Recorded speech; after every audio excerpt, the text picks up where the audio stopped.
Twisters, twisters, there was never such devoted twisters.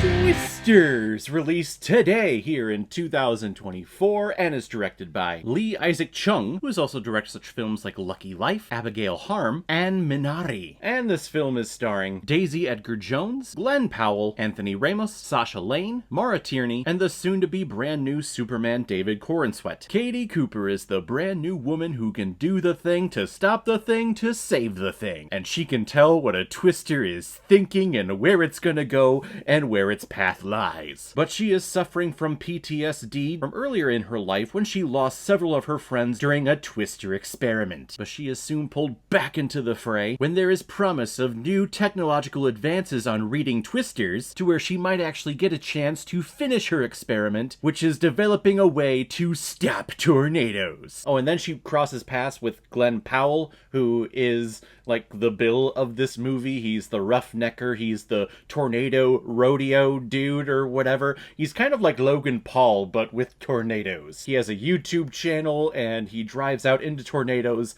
At least at first you think that he's just a thrill chaser and he's planting himself and the twister is blowing over him and his car has these little drills on it that drill all the way down to the ground, and he's kind of badass and he's really good looking, and you know, he might be in my top 5, who the fuck knows. But as the film moves along, you start to see the vulnerable and softer side of Tyler Owens, who is played by Glenn Powell. I should really call him by his character name in here, even though this is just Glenn Powell. Like, he's the next big thing that everyone's trying to push him down everyone's throat. The exception with him, though, is that he's actually a pretty good actor. Now, this is a sequel that has been long overdue ever since the original came out in 1996, but I just rewatched for this review, and it's a damn good film. It still holds up. It has great performances, and I remember back then they were even talking about a sequel to Twisters, and it almost took 30 years for the sequel to finally come out. That is insane to me. But after you see the technology that these people use in this film, it kind of makes sense, because the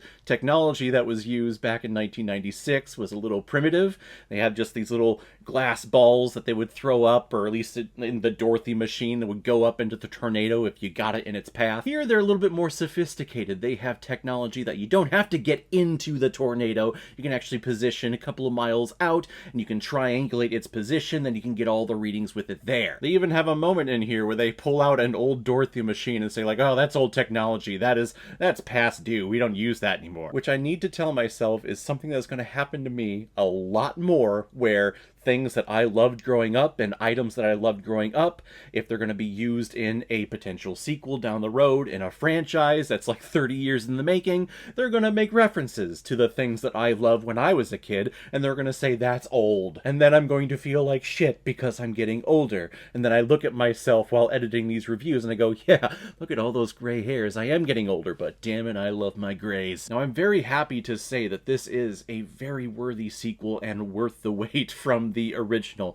if you were a fan of that original film. I think the characters that we get in here and their interactions, their chemistry with each other, I think is great. It's entertaining. I latch onto these characters, even the characters that I know are going to turn out to be the bad guys, or at least doing it for the wrong reasons, because we gotta have that Carrie Elway's character in here, driving around in all the fancy trucks with all the fancy gadgets. The thing, though, about this film, in the original, they were all in black, because, you know, black means that they're evil. In here, they're all driving around in white trucks and white vans to, you know, fool you, but you ain't fooling this guy. You guys have all the money behind you. That's right, you're doing it for the money. You're not doing it for the science. Which is actually where David Corenswet's character lies in this film. I just got really excited to see him on screen. I've seen so many behind-the-scenes images and pictures of him in his Superman getup, and they're filming in Cleveland right now.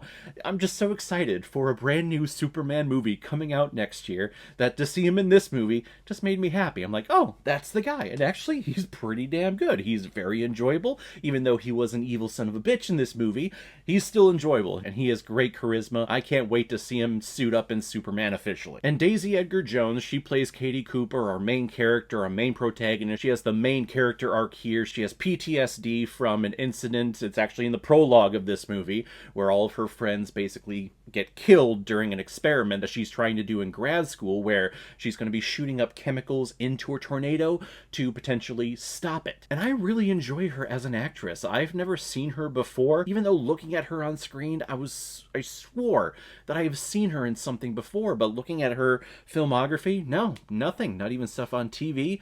Never seen this person before, but she has one of those faces you're like, I've seen you in things. And I love this idea of her character developing this idea and this concept of trying to stop a tornado. And that's where, when it comes to these natural disaster films, that kind of turns me off to them. I'm not a big fan of these types of films for the majority. Of course, there's always exception. The original Twister film is obviously an exception for me. But the thing about a natural disaster film is that you're going up against Mother Nature, and you're not going to win. Mother Nature is always going to win. They're mainly just survival films. So I like that this film was fighting back against all of those standard tropes that we get with natural disaster films, and this one is actually taking the fight to Mother Nature and is trying to stop the damn things. I wish they would develop this technology. We actually had a tornado touch down here in Michigan a couple months ago. It wrecked a whole bunch of businesses down in Portage, which is about 6 to 8 miles away from my house. A little scary. Not to mention everyone living in Tornado Alley already, with tornadoes just hitting all the time. So I love this concept, and I don't... This is going to make me sound very stupid, but I don't think this technology exists. I really wish it did, and I really hope that after this movie, or maybe this movie is inspiring some people to actually pick up the mantle and actually start looking at something to stop tornadoes, or to prevent tornadoes, or to turn them off, basically, once they get started. I think the action set pieces in this film are worthy of the first movie. I like the score by Benjamin Wallfisch. I think it's very epic, but it's also heroic. It almost made this film feel very superhero-esque, because there are very superhero-ish moments in here where someone is like, yeah, I'll sacrifice myself if it means defeating this tornado and saving an entire city. I mean, that's pretty freaking heroic. And overall, I was just having a great time, and that's what I want to see in a summer blockbuster. And that was so great about the first film, was that, yeah, things in it are stupid. Performances are over the top. Philip Seymour Hoffman, Bill Paxton, they're characters who just know what a tornado's thinking. Like, just saying that out loud, it just sounds stupid. But it works. It's entertaining. And here, it's the same thing in Twisters. Glenn Powell, Daisy Edgar-Jones, both of their characters know what tornadoes are thinking and know where they're gonna pop up and where they're gonna turn. It's great. It's the trope. It's the 80s trope of the action hero. The one man to do the thing, to stop the thing, to save the thing. Trademark. And I just love that it continues here. I really want to see other entries with these characters in the franchise. I really wish we would have gotten more cameos from the original Twisters film, but of course, two of the main actors in that movie are no longer with us. There's no cameo from Helen Hunt. Sorry if that's a spoiler for this movie, but no cameos from any of the original people, which was a little disappointing, but hey, you know what? Just like the Dorothy machine, they're old. They're past due. This is the new generation, right? Caleb, you're getting old. I'm gonna give Twisters 4 out of 5 Blu-rays. I like it a lot. So guys, if you've seen Twisters, what did you think about it? Or if you've never seen it before and you stumbled across it because of this video, then comment below and let me know what you thought about it. And as always, if you like what you see here, if you like my take on movies, then hit the subscribe button and make sure you hit that bell. See you the next time I release my next movie review. So guys, I will see you next time on the channel, but in the meantime, be well, be good to each other, and go watch a movie. Take care, guys.